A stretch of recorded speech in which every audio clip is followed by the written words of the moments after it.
Taste the Daily.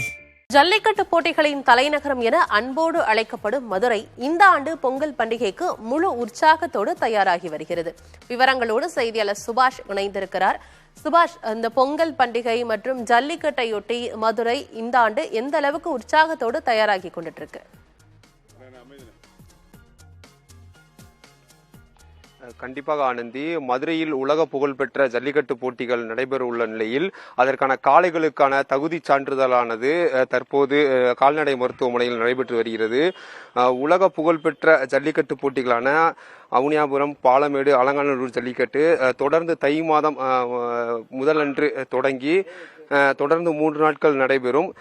தமிழர்களின் வீர விளையாட்டான ஜல்லிக்கட்டு போட்டியானது காளைகளுக்கு கால்நடைத்துறையினர் பரிசோதனை சான்றிதழானது தற்போது வழங்கப்பட்டு வருகிறது.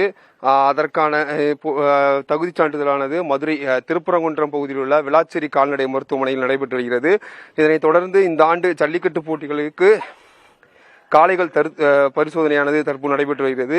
இது குறித்து கால்நடை மருத்துவர் சிவகுமார் தலைமையிலான 3 பேர் கொண்ட குழு தற்போது இந்த காளைகளை பரிசோதனையானது செய்யப்பட்டு வருகின்றன. இது 3 அடி கொம்பின் உயரம் இருக்க வேண்டும் மற்றும் திமிழ் எவ்வளவு அடி இருக்க வேண்டும் என பரிசோதனைகள் செய்யப்பட்டு வருகிறது. இது குறித்து இந்த கால்நடை மருத்துவர் நம்மிடம் இருக்கிறார், அவர்கிட்ட கேட்போம். சார், இந்த தகுதி சான்றிதழ் வந்து இந்த கால்நடை மாடுக்கு வந்து எந்த மாதிரியான தகுதிகள் தேர்வு செய்யப்படுகிறது? முதலில் உடல் கூறு ஆய்வு செய்கிறோம். மாடு தகுதி உள்ளதா என்பதை ஃபர்ஸ்ட் பார்க்கிறோம், செக்அப் பண்றோம். காலு எப்படி நடக்குதுங்கிறத பார்க்கிறோம். அடுத்தாப்புல அது கண்ணில் எப்படி இருக்கு, ஏஜ்ல என்ன வயசுங்கிறத பார்க்கிறோம். முதல்ல இது தகுதி என்னன்னா 3 வயசுலேருந்து 8 வயசு உள்ள காளைகள் மட்டும்தான் தகுதி பெற்றவை. அதுல நோய் இல்லாத காளைகள் மற்றும் தரமான காளைகள், நாட்டுக்கு இன காளைகள் மட்டுமே இந்த போட்டியிலே பங்கெடுக்க அனுமதிக்கப்படும். அதைத் தொடர்ந்து நாங்க இது எல்லாமே தரவா பரிசோதனை செய்யறோம். சென்ற ஆண்டை விட இந்த வட்டம் வந்து தகுதி சான்றிதழ் என்ன மாற்றங்கள் செய்யப்பட்டிருக்கு? கூடுதலாக என்ன தகுதிகள் வேணும்னு அரசு வந்து வலியுறுத்தி இருக்காங்க? அதாவது முக்கியமா இந்த கொம்பினுடைய உயரம், இடைவெளி, அதை முக்கியமா இந்த வருஷம் சொல்லி இருக்கிறாங்க. அதோடு போல அந்த ஹார்ன்புஷ் வந்து அணியணும் அப்படின்னு சொல்லி அனிமல் வெல்ஃபேர் போர்டுல இருந்து இன்சிஸ்ட் பண்ணியிருக்காங்க. அதையும் வந்து மாட்டு உரிமையாளர்கள்ட்ட நாங்கள் சொல்லி வருகிறோம், அதை இந்த வருஷம் நடைமுறைப்படுத்துவதற்காக. தொடர்ச்சியாக மதுரை விளாச்சேரி பகுதியில் இந்த கால்நடை பரிசோதனையானது தற்போது நடைபெற்று வருகிறது.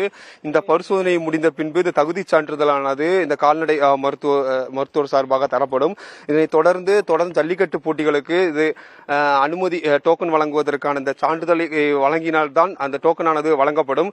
தொடர்ந்து ஜல்லிக்கட்டு போட்டியில் பங்கேற்பதற்கு முன்பு மீண்டும் இந்த மருத்துவ பரிசோதனையானது நடைபெறும் எனவும் இது குறித்து நம்ம சிவகுமார் சொன்னதை நம்ம பார்த்திருக்கலாம். தொடர்ந்து ஜல்லிக்கட்டு போட்டியிலும் மீண்டும் இந்த பரிசோதனையானது செய்யப்படும் என தெரிவித்துள்ளனர்.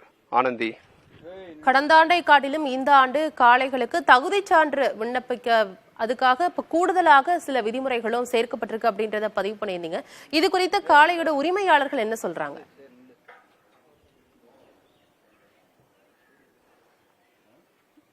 கண்டிப்பாக ஆனந்தி, இந்த ஜல்லிக்கட்டில் தொடர்ந்து ஒரு 3000க்கும் மேற்பட்ட காளைகளானது மருத்துவ பரிசோதனையானது நடைபெறும்.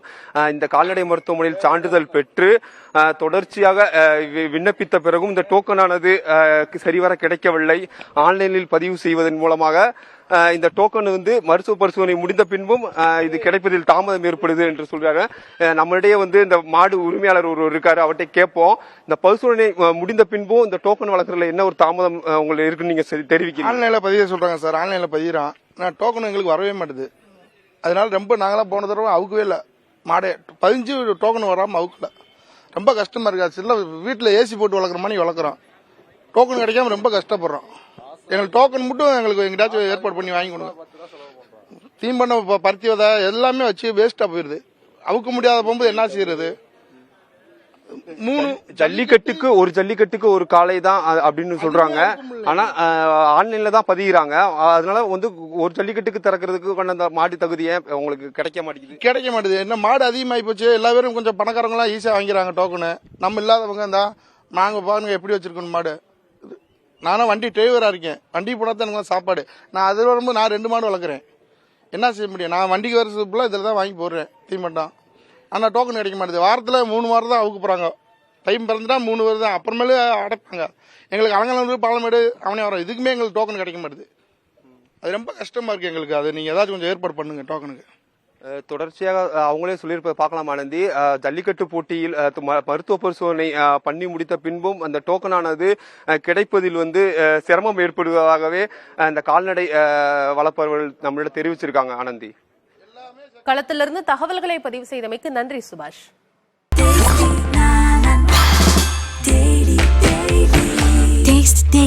Taste the Daily.